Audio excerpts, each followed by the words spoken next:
Prosthetic joint infection case discussion. A 60-year-old male patient with a history of hip replacement 4 weeks ago presents with sudden onset of pain, swelling, and redness around the surgical site. He reports mild fever, and the wound appears to be draining.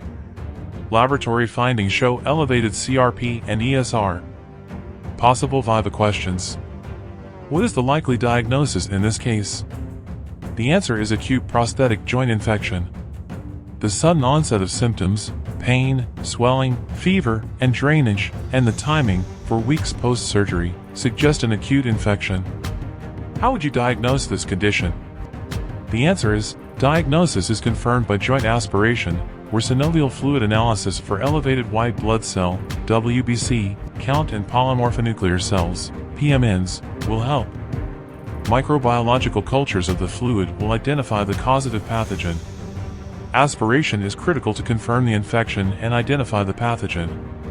What are the common pathogens for prosthetic joint infections?